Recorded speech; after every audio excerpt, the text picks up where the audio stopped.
We are joined right now live by Andrew Siciliano, Syracuse alum, NFL great in the media, Syracuse legend. Wow, And you guys are really throwing. You guys are landed on thick this morning. Thank you. no, of course, thank you for joining us. So we, of course, Syracuse football is this new like sensation here. We have Fran Brown leading the charge, just being it just the vibes are different. Basketball is not what it was. That's another disaster. That's not worth our time to talk about today. But football is. And Kyle McCord this past weekend was throwing darts, no pun intended, at the combine. What do you expect from him in the draft and in the pros? Well, gentlemen, joking aside, it's great to be here, and I'm sorry for cutting you off, Jacob. I do appreciate the kind words. I am excited about SU football, certainly, as you guys are as well. I did not, as I texted you, get a chance to actually see him throw in person, but everyone who was there, and I was there for the entire week before the quarterbacks threw on Saturday, had good things to say about Kyle McCord. Not only how he did in his interviews, meeting with all 32, or I don't know if he met with all 32, but those that did want to meet with him, I'm sure there were plenty, but the on-field stuff as well. The ball really, really comes out of his hand well. You can see that whether it's at the East-West Shrine game. You could see that throughout an entire season at SU. You know, frankly, you could see that throughout his Ohio State career as well. I know Buckeye fans will likely never forgive what happened against Michigan, but so be it. They have moved on. They have won a national championship. It worked out well for the Buckeyes. It worked out well for Kyle. And as I tweeted over the weekend, I think Saturday, as he was throwing, as my former NFL Network colleagues were doing an evaluation and just comparing the quarterbacks, the guys other than the top two, is he elevated a program. Now, he didn't do it alone. Obviously, you mentioned Fran Brown. They're all kind of great players. Rondé Gadsden and Jackson Meeks came from Georgia. Obviously, there's a long list. But he helped elevate a program. And that, to me, is worth something. It has to be worth something. I know it's not the same as saying, well, look what Cam Ward did to Miami, and look what Shedeur Sanders did for Colorado. But it needs to be part of that conversation, and I think that carries a lot of weight with NFL teams. Andrew, one thing that I thought was particularly interesting looking into Kyle McCord as a prospect after the combine weekend, Lance Zerline of NFL.com did his analysis of the player, and he said Kyle McCord's NFL comparison was Mitch Trubisky. And that was something that Syracuse fans weren't super happy about. So I'm kind of curious your thoughts on that. Well, I will counter Lance, and Lance is a friend, with another friend, and we'll go NFL Network on NFL Network Crime here. Daniel Jeremiah, if you listen, kind of dropped in a Derek Carr during the broadcast as well. I'm not going to take shots at a guy like Mitch Trubisky, who is still cashing checks as an NFL quarterback. Obviously, the number 2 overall pick thing hasn't necessarily panned out the way the Bears had hoped, and he's bounced around a little bit. But I am bullish on Kyle McCord. I do think that if you had to throw him in there and he had to start a game next year in 2 years, I do think that the guy can play.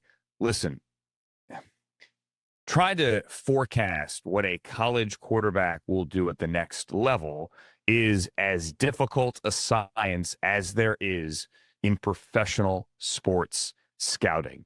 And while a lot of it has to do with the player, his makeup, his physical skills, a lot of it has to do with where he ends up.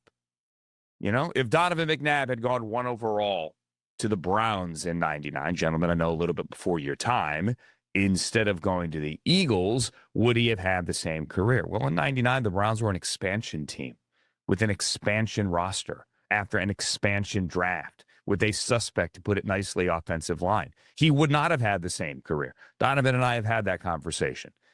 He went to the Eagles. It worked out well. And fit and location and where you land will say a lot for not only Kyle McCord, but for Shedeur Sanders, for Cam Ward, for Will Howard, for Dylan Gabriel, for any of the quarterbacks in this year's draft. So, in my opinion, at least, and I know the three of us know how great Kyle is because we saw him. either closely or from TV. Why is he not among the conversation of the other quarterbacks too? Because again, as you said, he led Syracuse, he changed the program around. Why does it feel like he's more of a sleeper pick than some other guys? So the NFL draft is funny, guys. There are always the shiny objects at the top, and in this year it's Sanders and Ward, and then there is everyone else. Rare is the year in which you have 6 quarterbacks taken in the top 12, which is what we had last year. They all, for the most part, turned out okay. Obviously, Chicago went and fired its head coach, and they have a new head coach, but no one is writing off Caleb Williams in any way, shape, or form. This year, you have the top 2, and then it's a fight for number 3. Right now, I'd say Jackson Dart is in the clubhouse, right, as the number 3 guy. But Tyler Shuck and Kyle McCord, there are others that are, Quinn Ewers, although I don't think he's going to get there. There are others that are very much on the back 9. I don't think I'm willing to bet my wallet figuratively, not literally, on a third quarterback getting into the first round. But I think a third quarterback is going to get into the first round. Now, I don't think it's going to be Kyle McCord, but you can make the argument that the day 2 quarterbacks this year are almost a more interesting conversation than the day 1 quarterbacks, because you are going to get a starter out of there, but history dictates you normally don't. Like, I'll roll it back to you. Who is the last day 2 quarterback? And there's an obvious answer. But other than the guy that won the Super Bowl this year, who was the 53rd overall pick, when you hear this theory, oh, we're going to take the best player available, we'll just take a quarterback in the 3rd or 4th round. When was the last time that worked other than Jalen Hurts? Who wants to go first? I guess Brock Purdy could work in this case. He was a day 3 quarterback. He was the very last pick in the draft. I'm talking that middle round. Brock Purdy's a lottery ticket.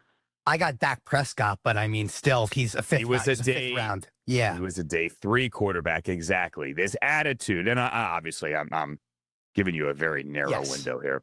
This attitude that we're going to take a quarterback in the 2nd or 3rd round generally doesn't work. Right? You don't find a long-term starter there. I think in this group you may find 1 or 2. I think that's fair, and I'm curious, kind of shifting gears a little bit, because one of the narratives that at least I've had in conversation with other people surrounding McCord has been his age. And I know we're hitting this end here of like COVID years and red shirt years and stuff like that. Guys playing a lot longer in college than they used to. How much do you think NFL teams actually value a quarterback who might be a year or 2 older or younger than the other guys who may have? So Kyle's going to turn 23 on week 2 of the NFL season. He is not too old in any way, shape, or form. Especially with sorry to cut you off, but even guys like Cam Ward, who are about that 24 range compared to a Shedeur Sanders who's 21. It doesn't matter. It doesn't matter. I think right now we're in a window where, maybe 5 years ago, people would have cared more. They don't care right now. They truly don't. I think especially at the quarterback position, if you look at last year's class, you saw the number of starts Bo Nix had. He broke the college record, or set the college record for most starts in a career after going from Auburn to Oregon. Dylan Gabriel broke that record this year. He got up into the 60s. I think Bo Nix was 61 and Gabriel got to like 64, something like that. I think with college quarterbacks right now, it's actually a benefit. It is not a negative, because experience matters. Look at Anthony Richardson, the other side of the coin here. He started a dozen games, maybe 13 at Florida. He clearly needed more experience, and now the Colts are stuck between, well, he's not ready. Geez, we knew he wasn't going to be ready. Do we put him out there and try to give him the experience at the expense of all the veterans on the team that want to win now? You don't want to be stuck in that position.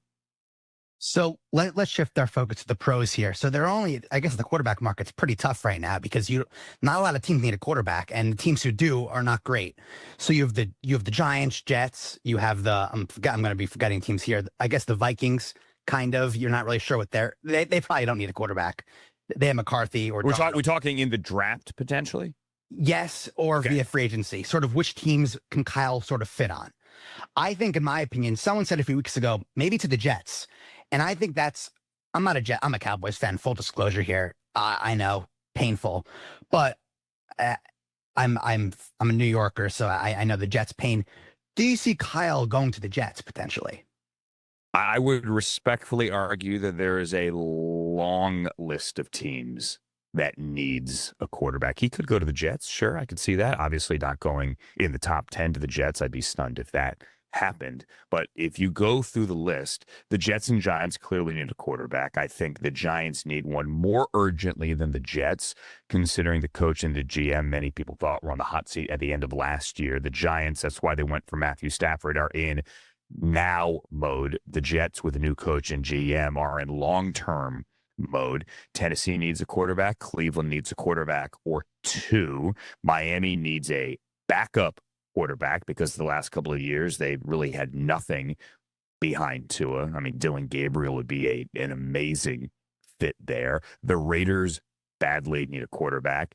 I would argue that the Seahawks need a quarterback behind Geno Smith. This could be the last year there for him on an expensive veteran contract. I'm willing to guarantee the Seahawks will draft a quarterback. It might not be till the 5th round, but they're going to do it. The Steelers badly need a quarterback. Could be Russell. It could be Fields, probably Fields, but why don't you think outside the box? Not you. I mean, in general, if you're the Steelers, and try to find something different. There are a lot of teams out there that need a quarterback. So I could see Kyle in Vegas. I could see Kyle in New York. I could see Kyle as a mid-round pick. Maybe not in Tennessee. Maybe that's the wrong one. I could see him.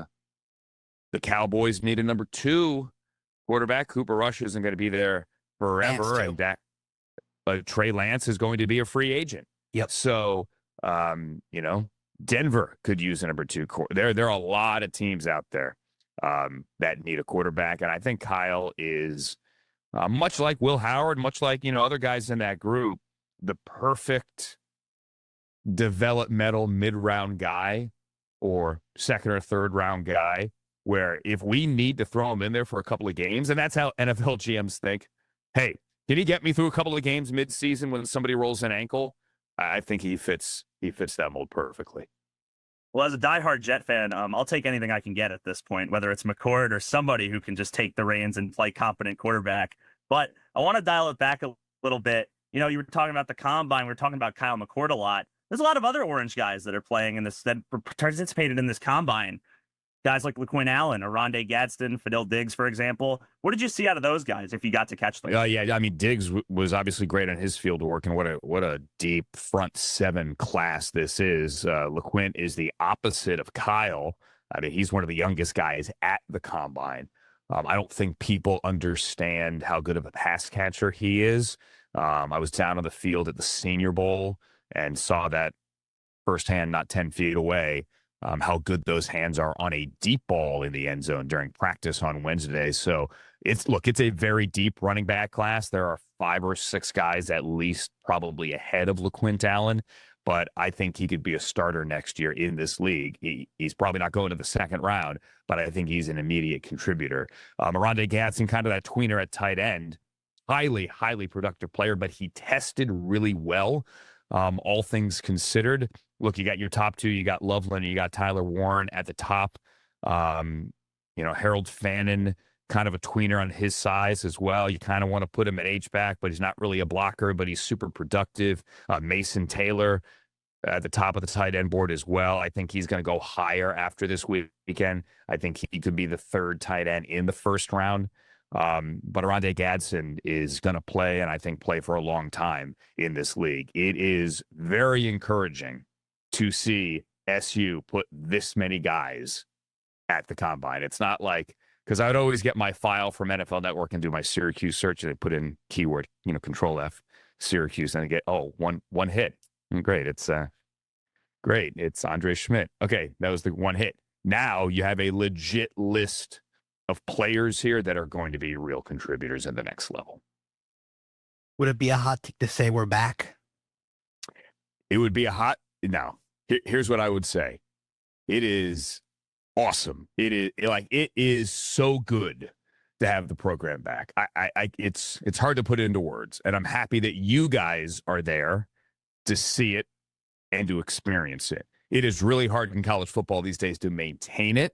And so fingers crossed, I have a lot of faith in Fran Brown. I truly do. Got to meet him when he was out here last year in May out here in Los Angeles. Blown away by the guy. And actually, it was a big May Mester thing out here as well. So Kyle and Aronde and Barron and a whole bunch of guys, Jackson Meeks, were all out here, got to speak to the class.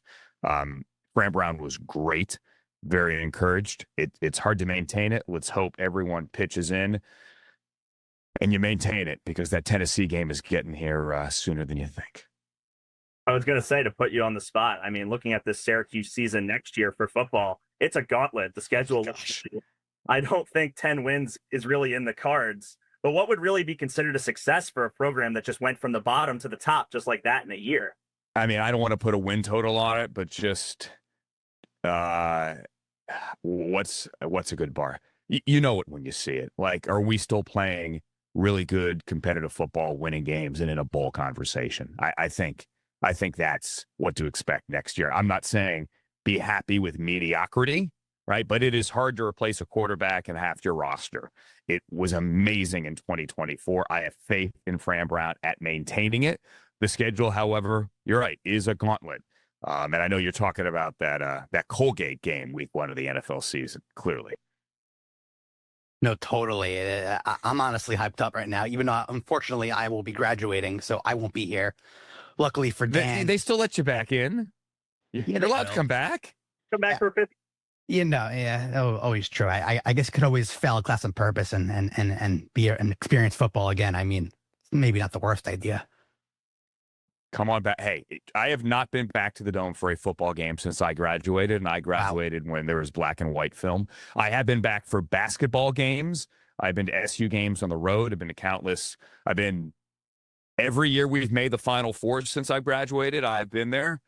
And there have been a couple of those, including the national championship in 2003, which was as good as it gets. But I've not been back to the Dome for a game. I got to get that one of these days.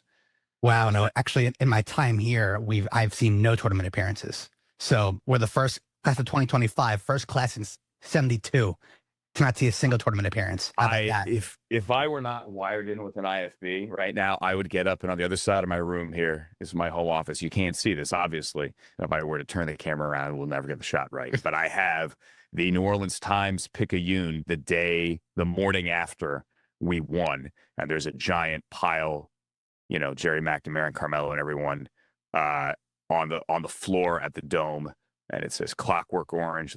So the front page of the Times Picayune framed right over there. Yours truly was there, sitting courtside, experience of a lifetime. Do you still follow the basketball team close? I'm curious what your thoughts are. I admittedly this year I have not watched as much as I should. I am rooting for Red, and I hope he could turn it around. I also know that it is tough out there in the NIL world for anyone who does not have a massive budget, and it seems that not trying to give too much of a hot take, that seems like that is not the case this year. So I had the game on a little bit on Saturday. Yay, overtime. Obviously, they couldn't pull it out. I mean, spinning around, just this week, we had the big news from Syracuse Athletics, from John Wildhack, that they're starting a $50 million NIL fundraiser. I saw that. For years. I mean, you kind of need that in the new world of college football, especially, and basketball. I will auction off this autographed Jim Brown helmet that I have on the shelf behind me.